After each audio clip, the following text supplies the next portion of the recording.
ನಮಸ್ಕಾರ ಗೆಳೆಯರೇ, ಬನ್ನಿ ಇವತ್ತು ನಾವು ಮಹಾಭಾರತದ ಪುಟಗಳಿಂದ ಆರಿಸಿದ ಅತ್ಯಂತ ನಿಗೂಢವಾದ ಒಂದು ಕಥೆಯನ್ನು ನೋಡೋಣ. ಇದು ಹಸ್ತಿನಾಪುರದ ರಾಜ ಶಂತನು ಮತ್ತು ನದಿ ದೇವತೆ ಗಂಗೆಯ ನಡುವಿನ ಪ್ರೇಮಕತೆ. ಆದರೆ ಇದು ಕೇವಲ ಒಂದು ಪ್ರೇಮಕತೆ ಮಾತ್ರ ಅಲ್ಲ, ಇದೊಂದು ಶಾಪ, ತ್ಯಾಗ ಮತ್ತು ಕೆಲವೊಮ್ಮೆ ನಮಗೆ ಅರ್ಥನೇ ಆಗದ ಧರ್ಮದ ಸಂಕೀರ್ಣ ಹಾದಿಯ ಕತೆ. ಸರಿ, ಕಥೆಯನ್ನ ಶುರು ಮಾಡೋದಕ್ಕಿಂತ ಮೊದಲು ನಮ್ಮ ತಲೆಯಲ್ಲಿ ಓಡೋ ಒಂದು ಮುಖ್ಯ ಪ್ರಶ್ನೆಯನ್ನ ನೋಡೋಣ. ಯೋಚನೆ ಮಾಡಿ, ಒಬ್ಬ ತಾಯಿ, ಅದರಲ್ಲೂ ಒಬ್ಬ ದೇವತೆ, ತಾನು ಜನ್ಮ ನೀಡಿದ ಎಳೆ ಕಂದಮ್ಮಗಳನ್ನ ಒಂದಲ್ಲ ಎರಡಲ್ಲ ಬರೋಬ್ಬರಿ 7 ಮಕ್ಕಳನ್ನ ಹೇಗೆ ಕೊಲ್ಲೋಕೆ ಸಾಧ್ಯ?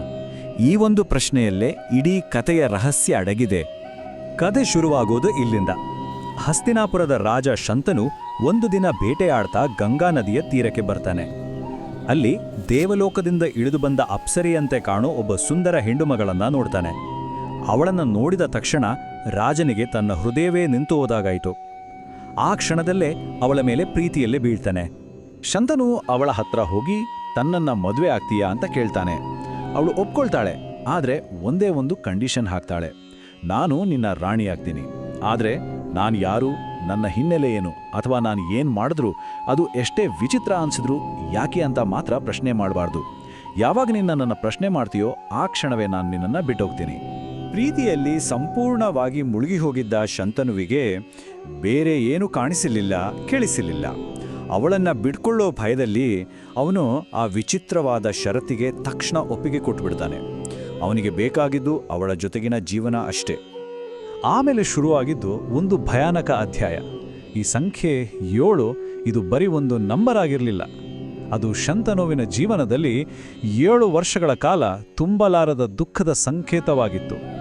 ಅವರ ಮದುವೆ ಆದ ಮೇಲೆ ಪ್ರತಿ ವರ್ಷ ಅವರಿಗೊಬ್ಬ ಗಂಡು ಮಗು ಹುಟ್ಟಿತ್ತು. ಆದರೆ ಮಗು ಹುಟ್ಟಿದ ಕೂಡಲೇ ಗಂಗೆ ಆ ಕಂದಮ್ಮನನ್ನ ಎತ್ಕೊಂಡು ಹೋಗಿ ಯಾವ ಮುಲಾಜೂ ಇಲ್ಲದೆ ಗಂಗಾ ನದಿಯ ಹರಿವು ನೀರಿನಲ್ಲಿ ಮುಳುಗಿಸಿ ಬಿಡ್ತಿದ್ಲು. ಈ ಭಯಾನಕ ದೃಶ್ಯವನ್ನ ಶಂತನು ಪ್ರತಿ ವರ್ಷ ನೋಡ್ತಾ ಮಾತನ್ನ ಉಳಿಸ್ಕೊಡಕ್ಕೆ ಅಂತ ಸುಮ್ಮನೆ ಇರಬೇಕಾಗಿತ್ತು. ಇಲ್ಲಿ ರಾಜ ಶಂತನುವಿನ ಪರಿಸ್ಥಿತಿ ನೋಡಿ. ಒಂದು ಕಡೆ ಪ್ರೀತಿಯ ಹೆಂಡತಿಗೆ ಕೊಟ್ಟ ಮಾತು, ಪವಿತ್ರ ವಚನ. ಇನ್ನೊಂದು ಕಡೆ ಕರುಳಿನ ಕುಡಿಯನ್ನ ಕಣ್ಣೆದುರು ಕಳ್ಕೊಳ್ತಿರೋ ಒಂದು ತಂದೆಯ ನರಕಯಾತನೆ. ಅವನ ಮನಸ್ಸು ಪ್ರತಿದಿನ ಹೋರಾಟದಿಂದ ನಲುಗಿ ಹೋಗಿತ್ತು. 7 ಮಕ್ಕಳನ್ನ ಕಳ್ಕೊಂಡಾಗಿದೆ, ಈಗ 8ನೇ ಮಗು ಹುಟ್ಟಿದೆ. ಗಂಗೆ ಎಂದಿನಂತೆ ಆ ಮಗುವನ್ನು ನದಿಯ ಕಡೆಗೆ ತೆಗೆದುಕೊಂಡೋಗ್ತಾಳೆ. ಈಗ ರಾಜನು ಮುಂದಿರೋದು ದೊಡ್ಡ ಪ್ರಶ್ನೆ, ಮಾತನ್ನ ಉಳಿಸ್ಕೊಳ್ತಾನಾ ಅಥವಾ ತನ್ನ ಮಗನನ್ನ ಉಳಿಸ್ಕೊಳ್ತಾನಾ? ಕೊನೆಗೂ 7 ವರ್ಷಗಳ ಕಾಲ ಅಡಗಿಸಿಟ್ಟಿದ್ದ ನೋವು ಸ್ಫೋಟವಾಗುತ್ತೆ. ತಂದೆಯ ಪ್ರೀತಿ ವಚನವನ್ನ ಮೀರಿ ನಿಲ್ಲುತ್ತೆ. ಶಂತನು ಗಂಗೆಯನ್ನ ತಡೆದು, ನಿಲ್ಸು, ನೀನು ತಾಯಿನ ಅಥವಾ ರಾಕ್ಷಸಿನ? ಒಬ್ಬ ತಾಯಿ ಹೇಗೆ ತನ್ನ ಮಗುವನ್ನ ಹೀಗೆ ಕೊಲ್ಲೋಕೆ ಸಾಧ್ಯ ಅಂತ ಜೋರಾಗಿ ಕೇಳ್ತಾನೆ. ಆ ಮೂಲಕ ತಾನು ಕೊಟ್ಟಿದ್ದ ಮಾತನ್ನ ಮುರಿತಾನೆ. ರಾಜ ಮಾತು ಮುರಿದಿದ್ದೇ ತಡ ಗಂಗೆ ತನ್ನ ನಿಜ ಸ್ವರೂಪವನ್ನ ತೋರಿಸ್ತಾಳೆ. ಅವಳು ಮಾರಿದ್ದೆಲ್ಲ ಕ್ರೂರ್ಯದಿಂದ ಅಲ್ಲ, ಬದಲಿಗೆ ಒಂದು ಹಳೆಯ ಶಾಪದ ಕಾರಣದಿಂದ ಅಂತ ವಿವರಿಸ್ತಾಳೆ.